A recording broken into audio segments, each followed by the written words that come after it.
And now I'm going to introduce my good friend and colleague and boss, Yelak Biru, to talk to us a little bit about what his story is. And Yelak, maybe we'll dive right into it and share with us a little bit of your story of myeloma.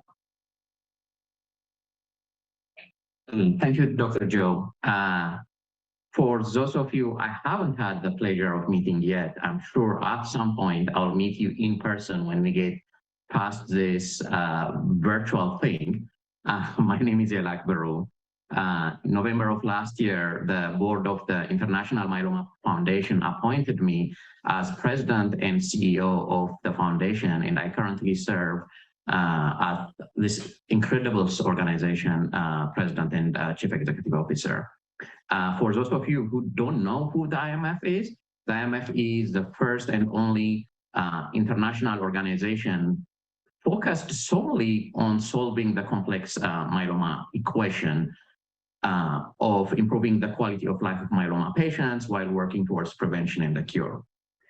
Yes, as you mentioned, Dr. Joe, I have the benefit of serving at the intersection of my life training as a computer scientist, work experience in the business world, and passion as president and CEO. But as importantly, I come to you today as one of you, as a myeloma patient.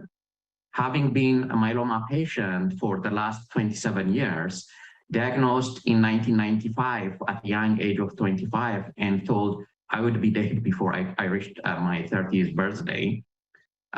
So I bring to the table, hopefully, the patient perspective, not as my role, not just as my role at the IMF, but also interactions with key opinion leaders and with you as patients and healthcare professionals.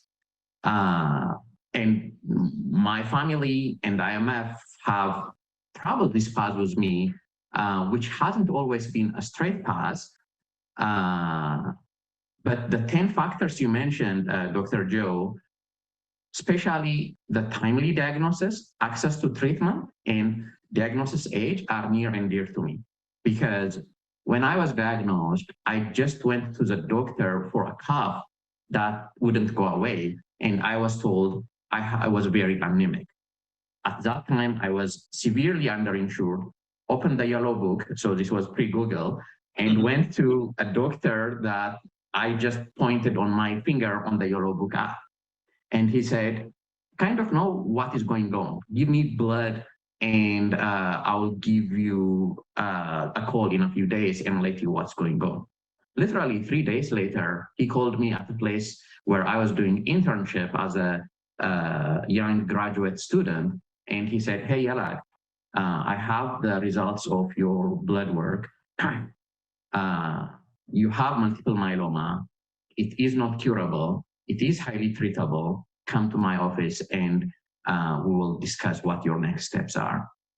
So that conversation is kind of surreal, right? In many aspects. One, the doctor looking for myeloma in a 25-year-old person. And two, quickly finding it. But then for me to be here and have this conversation with you 27 years later, both are kind of unique and out of the ordinary. And I'll be happy to take the conversation any way you want, Dr. Joe. Well, thank you so much for sharing that with us. I mean, obviously, your commitment that you bring to the IMF is extraordinary. But hearing that story, we know, from the pure scientist standpoint, less than 2% of myeloma happens in people under the age of 40, if not even under 30. I mean, that must have been surreal at the age of 25. I mean, I commend this yellow page doctor that you found to make the diagnosis quickly. But I mean, just share with us for another minute, what went through your mind and heart between that phone call and the time that you actually got back to visit him in the office? I can't even conceive of what that would have been like. The way he told me, it is not curable, highly treatable, come to my office. He did not tell me cancer. So I did not relate myeloma to be cancer immediately until I found out what it really was. But when I found out that it affects Black men twice more than Caucasians, I actually said, I'm glad it's me, not somebody else in my family, because my mind went to my dad, who was at that time living in Ethiopia, but visiting us and saying if he was diagnosed with myeloma, he wouldn't be able to survive, and all of the chemotherapies you hear and all of that. So it was really me putting on my warrior hat, for a lack of a better word, and saying, bring it on. Let's get through this and figure out what we need to do on the other side. So as a computer scientist and a data analyst, my mind went into get all the data you can and quickly decide what the next options are. Wow, that's a remarkable story. Thank you for sharing that with us. I'm sure it touches the heart. Well, I know it touches mine and many as we think of this disease, not just that it affects people the way it affected you, but at such a young age. On the other side of the coin, here we are, more than half of your life. I say that sadly, but happily at the same time.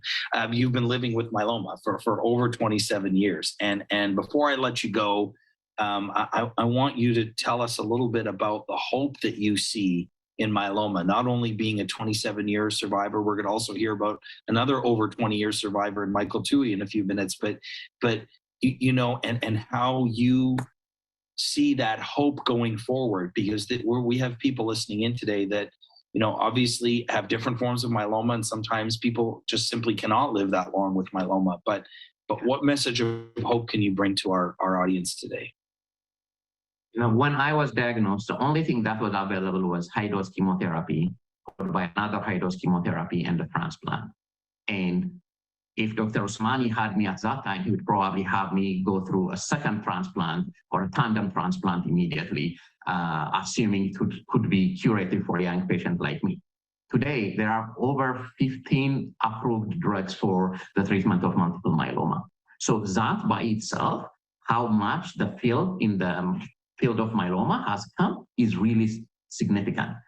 And the drug types have also evolved to where now you can actually think about what would have been science fiction in 1995 when I was diagnosed, where you can actually take out my T cells, take them to a lab somewhere in underground basement, re-engineer them, and then give them back to me so you can actually potentially either significantly affect the myeloma or cure me, or extend my life or progression-free survival at all. So what used to be science fiction is actually a reality today.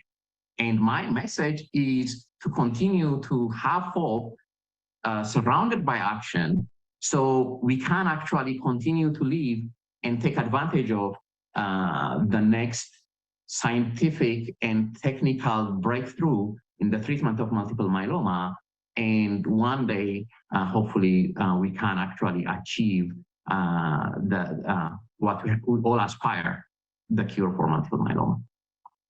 I hesitate to say anything else, my friend, because you've summarized it so beautifully.